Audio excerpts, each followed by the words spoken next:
show next Thursday. It's a Halloween tree. I'm going to be honest with everybody. I tried to get the guys to dress up. They're not fun, so they won't dress up for Halloween. But the fact that we have Kevin Durant made up for it tenfold, that is for sure. He will be on set with us. Can't wait to have KD, an extended interview, a ton of topics to get into with him. Do not miss that. KD on set with us in New York. Also, be sure to check out Kevin Durant, Jay Williams, and our very own Stephen A. Smith on a new episode of The Boardroom on ESPN+. They'll be talking free agency in the NBA. You can catch the new episode starting Wednesday only on ESPN+. That's a pretty cold picture right there. I like that. We'll be talking about a little bit more than that.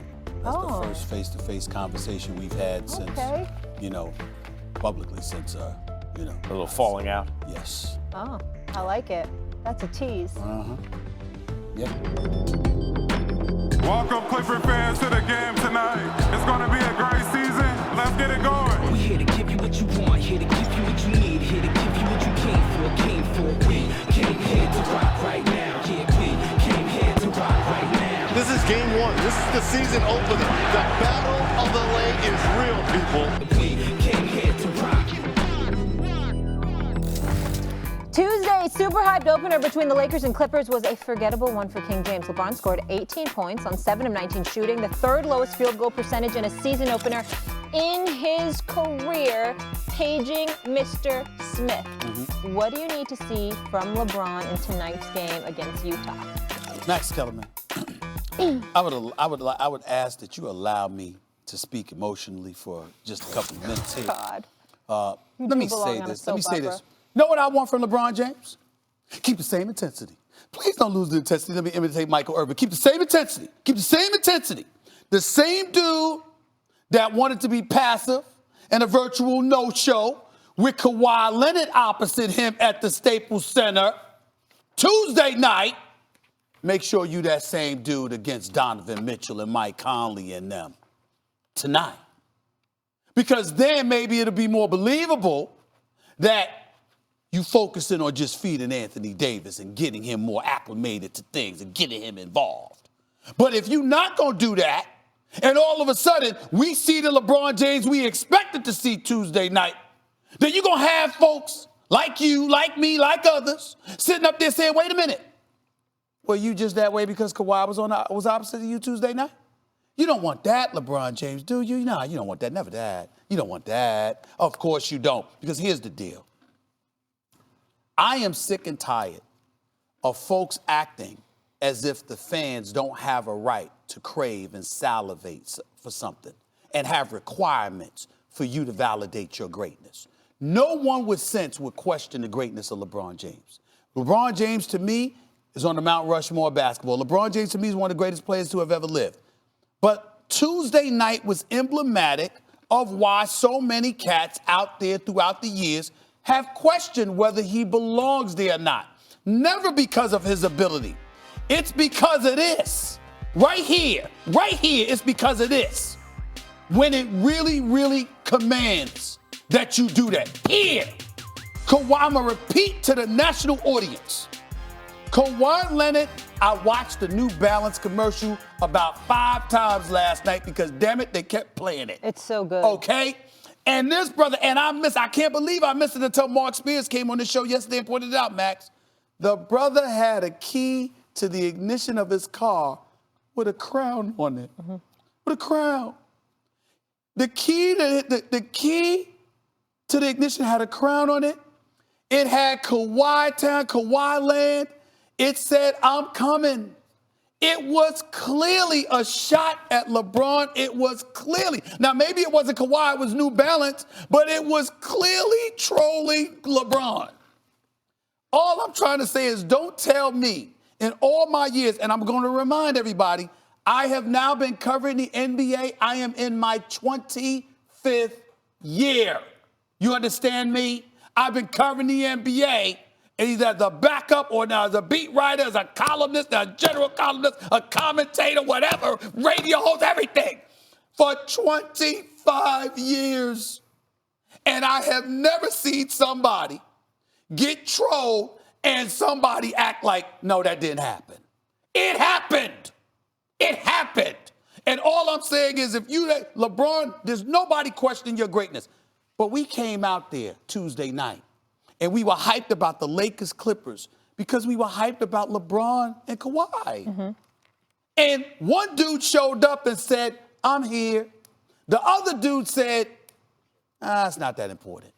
And I'm saying, in reality, it might not be because it's just one regular season game, but damn it, it's important to us. And I know it was important to Lakers fans that was at Staples Center, even though it was a Clippers home game. I've been trying to tell people that Kawhi is the boss. Kawhi runs the NBA. It is not, when he was, I will tell you again, when he was 21 years old, he won the finals MVP because of the defense he played on LeBron. Of course, LeBron was the best player in the series, but Kawhi was on the winning team, and his defense was the difference. And he got his offense going late in that series, too. He went to Toronto. They won the chip. And think of the gauntlet. He had to go through Embiid and Simmons, the Freak, and then the Warriors without KD and ultimately Clay. But, of course, no one was going to beat that team fully loaded. And now, game one of the season, he gives it to LeBron and then gives it to the Warriors. He's the boss. So when you say, Stephen A., that, I better not see aggression from LeBron, what's he supposed to do? If your criticism is correct, that he needs to be more aggressive, then he should. Because I'm here to tell you, he doesn't want it with Kawhi. He is not that kind of player anymore. He is older. He has to compensate for a decline physically by being smart, which he is. You know, one of the ways he does it, he doesn't play defense during the regular season, although his defense was more active game one, so he could turn it on in the playoffs. He picks and chooses spots to remain a highly effective operator as he ages. He doesn't pick one-on-one battles with the baddest man on the planet. He just doesn't do it because it's not, why would he play a game that's not winnable for him? He can't win that game. It's not because LeBron at his best isn't better than Kawhi at his best. He was. This is no longer LeBron at his best, and it is Kawhi at his peak. And right now, Kawhi's just better. So against Utah, you can be aggressive. First of all, I'm not sold on that. Number one. Number two, I ask you this question, Max Kellerman. You talk about LeBron not at his best, whatever. And I ask a sincere question to both of you. You watch basketball, Molly. I'll ask this question. What if LeBron comes out there and against everybody else, he wreaks havoc and he's LeBron? Then it's not a matter of what he can't do because of age and Father Time, because I don't believe that. I don't believe Father Time has caught up to LeBron James yet. I believe that LeBron James is still great. He's still phenomenal. My problem with LeBron James is one thing and one thing only. He was passive when the moment called for anything but. And what I'm saying is, don't tell me that. You don't believe he's getting Anthony Davis involved. You believe he didn't want that smoke with Kawhi. No, what I'm saying is, I'm not even saying that. I'm saying that's how it looked, Molly. I'm not accusing LeBron of anything. I'm not accusing LeBron of anything other than what I saw. I'm not giving him and his team, the Rich Pauls and Maverick Carters and everybody else, Adam Middleton. Let's not forget him. I'm bringing them all in. I'm not giving any of them an out.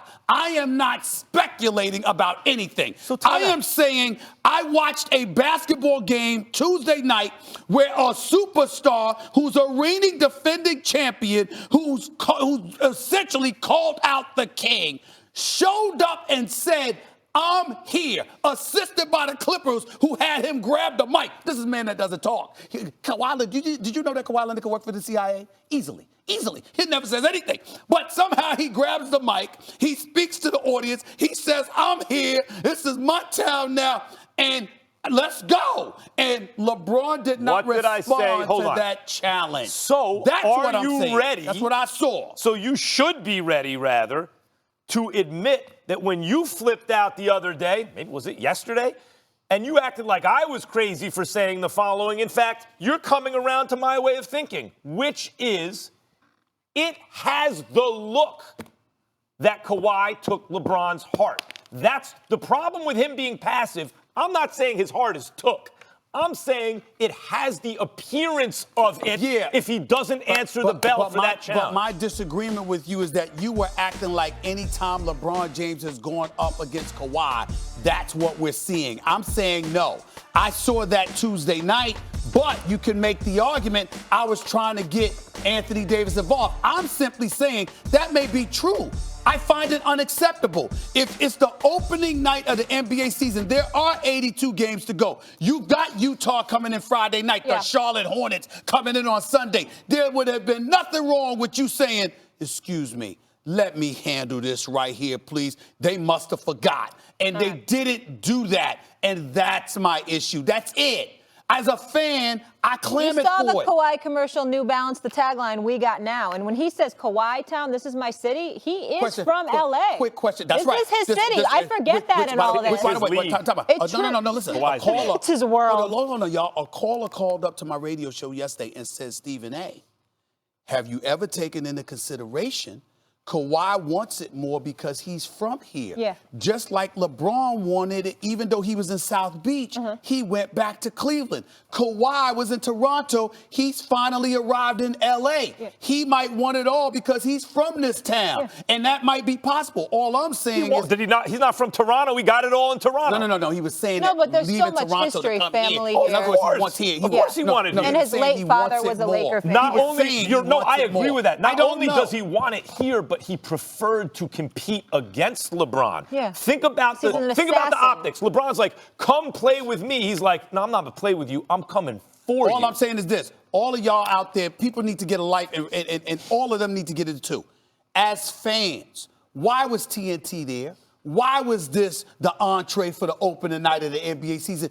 Everybody's acting like we don't have a license to look forward to this stuff. This is why everyone was hyped for this game. Yeah. No, for sure. All right, we'll leave it there. Next on First Take, guys. This next topic is very interesting to me about Tom Brady. We're going to dive into all of it. One of the guys here says Tom Brady may be reuniting with the former teammate next season, but it won't be in New England. What is really going on? We'll get into it.